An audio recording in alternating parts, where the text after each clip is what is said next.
Or make more Star Wars like this, please. Hello there, this is my review for Andor, Star Wars Story Season 2, and if we weren't already blown away by the first season, then we are again with this one, and it is really a shame because I was planning a holiday to Gorman this summer, and I don't think that is on the table anymore. Oh well, I'll have to cancel those flights. Anyway, let's get into the review of Andor Season 2. This is going to be less of a review and more of kind of an opposite rant or an appreciation video because this is perfect. It's flawless. It's brilliant. So I'm going to just talk about all the things I love about this show and why I think it's so brilliant, and basically to tell you all to watch Andor. You know, I'm a big lover of Star Wars. I love the world. I love the fantasy. I love the fun. I love the adventure. I love the wackiness and the weird. But I also love the politics and the intrigue, and Star Wars has never really got that right until Andor Season 1. The Clone Wars and Rebels did it fairly well, but Andor Season 1 was a true TV drama that utilised the TV structure to make something so much more grounded, real, and show us the grim of the galaxy, and Andor Season 2 basically takes it another level. I think both seasons are on the same level of quality, and they made such a brilliant second parter to Andor, whilst also being a perfect bridge into Rogue One, which is then of course a perfect bridge into the Star Wars original trilogy. We now have this extremely fleshed out story of the rebellion and the Empire, and if Season 1 was the ignition of the rebellion, then Season 2 is the building of it. And Season 1 focused on Cassian coming into that role, and Season 2 has him questioning it as he's made to do all of these things within this rebellion, a cause that he wants to fight for but isn't 100% sure about their methods. This massively makes Rogue One a better film, and if you like that film whatsoever, you should 100% watch Andor. And Andor is also a perfect series to watch on its own. If you've seen no other Star Wars media, Andor would be a perfect place to start, and also you don't have to watch anything else, because it perfectly fits in its own little bubble, where you can just have this brilliant dystopian story about a rebellion and an empire forming, and you don't have to watch anything else. You could still be as invested. Just like Season 1, it's a ground level story. Even though it's on a galactic scale, its focus is on the characters and their choices, and how their choices have a ripple effect. And what I love so much about this show is the dialogue is absolutely riveting. This is a series that feels like the plot rewards you for paying attention. And every dialogue scene leads somewhere interesting, has a meaning towards it, but also has multiple layers. But it's the moments where nothing is said that have more nuance, where you start to understand the performances and what the characters actually mean on the inside. And this is sort of writing that we don't usually see in Star Wars to a massive effect, but Andor is also the darkest and maturest Star Wars we have seen thus far. And if Rogue One put the war into Star Wars visually, it was an action war movie, but it didn't really go into the nuances of the war. Andor, whilst isn't necessarily a war show, Star Wars has war in its title, and Andor is the first time that we actually see harrowing events of oppression, and we actually feel the devastation and the brutality and the dual-sidedness of war. And it does that exceptionally well with how the Empire are manipulating everything around them. Such a surprising story element about this show is the fact that the Empire basically a cause and effect for the rebellion itself. Them doing such a big horrific thing and using the idea of them building up their own rebellion so they have a reason to kill people, so they have a reason to take their resources, just has this massive ripple effect that ultimately leads to their downfall.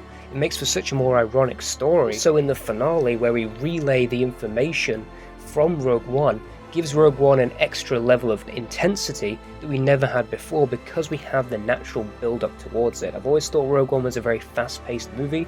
I always thought it was a bit choppy, and I only really liked it up until the final act because I didn't really care about the characters, and after watching Rogue One directly after the finale, it plays so much better.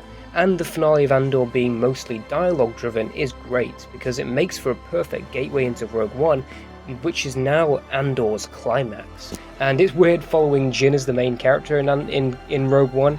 It truly feels like Andor should be the main character, but it feels natural watching Rogue One now, and it's massively improved my thoughts on that movie. I liked the movie before, but now I love it as the finale of this show. The season has a similar structure again to the first season, where it's basically in these separate 3-episode arcs, but this time they've actually released them with 3 episodes a week, and basically we got a Star Wars movie every single week. Episodes 1 to 3 are very, very solid. I think they're definitely much better than the first 3 episodes of the first season. Episodes 4 to 6, whilst I didn't feel like this was a complete arc, the entire world building of this was absolutely phenomenal, and they did the year time jumps between each segment extremely well, and this is one where it allowed the characters to feel like they'd developed since, made the season feel a bit faster paced than before. And episodes 7 to 9 are the best of the entire show, and probably the best Star Wars content ever. Who Are You and Welcome to the Rebellion are absolutely harrowing pieces of TV, and there's a reason they are the highest rated episodes of Star Wars media or of TV, and the way it utilizes Cyril Kahn's character is absolutely brilliant. A character who finally sees what he's caused, or what he's been made to cause, and then falls back to deformity when it ends up fighting Andor, which ultimately leads to his own downfall. It's a brilliant character arc that feels very nuanced and realistic, and the way it shows the media afterwards, how it has a TV screen playing and in the background the Empire is blaming the rebellion, whilst you have screams of terror of the people who were part of that massacre. It's one of the most harrowing pieces of TV I've ever seen, and it felt extremely relevant to today, which is what Star Wars always has been. George Lucas has always pulled inspirations from other wars in his Star Wars films, whether it was A New Hope in the Trenches, or the Vietnam War in Return of the Jedi, and that's what Andor does with kind of modern day war and society, and it does it exceptionally well. Become vulnerable to the appetite of whatever monster screams the loudest. The monster we've helped create.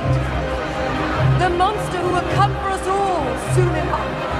And episode 9 is able to deal with the aftermath of it from a political standpoint, and also finally converge different characters and storylines together. Then moving into the finale segment, I don't think these last 3 were as good as the previous 2 episodes, but I loved having an episode mainly focused on Luthen and his assistant, which I thought was a brilliant episode. These last 3 just wrapped up everything in a nice way. Even if they were a lot slower, it worked for me.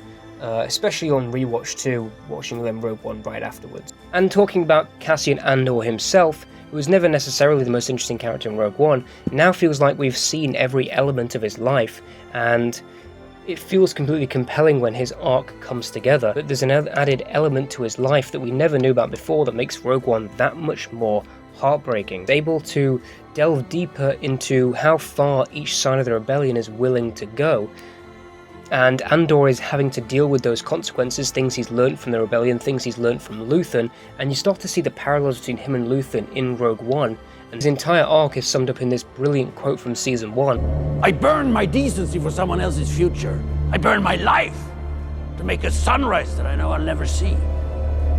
Now, the ego that started this fight will never have a mirror or an audience or the light of gratitude.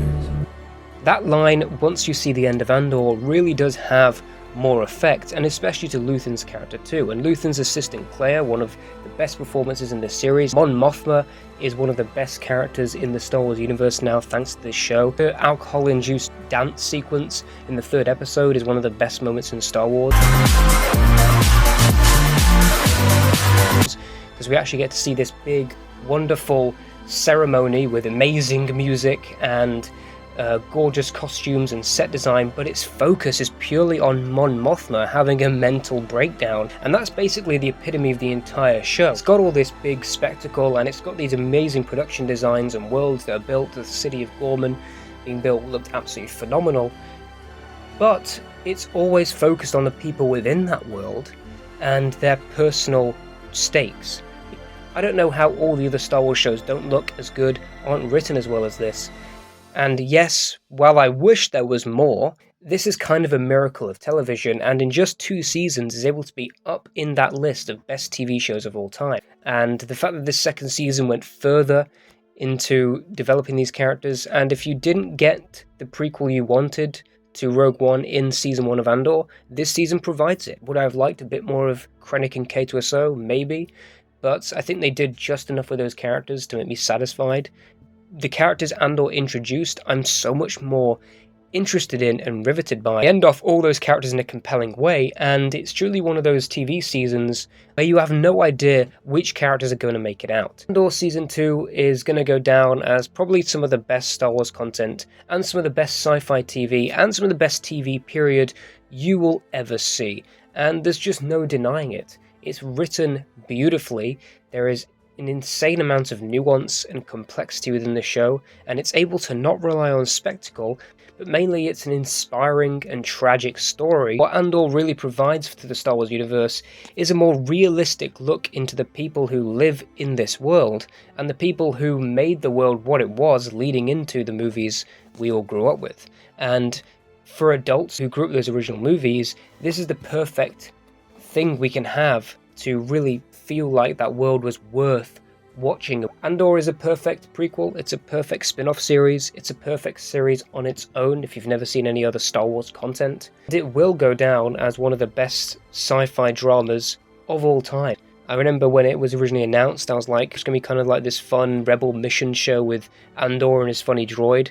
And I was completely wrong, and I'm glad I'm completely wrong. Star Wars series set an expectation, and Andor completely blew them out of the water. This is the best Star Wars content, in my opinion, we've ever had. Is it the most fun Star Wars content? Absolutely not, but it was something powerful and real, and something that's going to immerse you and affect you. And that's exactly what Andor does. It's like people actually cared while making this. They put effort in making something in the Star Wars universe that we've never really seen before, but also really adds to what we've seen before.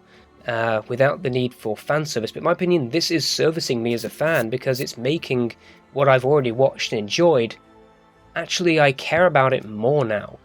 And I want to see more things like Andor, but I don't think we will. This might be a 1 in a million miracle, and we might not get anything like this ever again.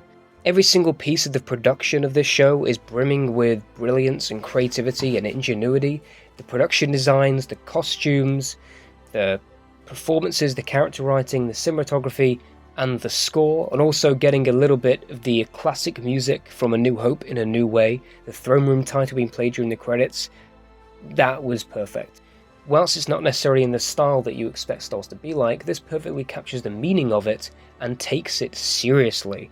And it's nice to have that. It's nice to have fun as well, and Star Wars has got fun. Mandalorian, Skeleton Crew are really fun series. But Andor is truly the only show that I think has truly deepened the Star Wars universe and perfectly captured its message. I'm giving Andor Season 2 a 10 out of 10. Yep, this is A+ content.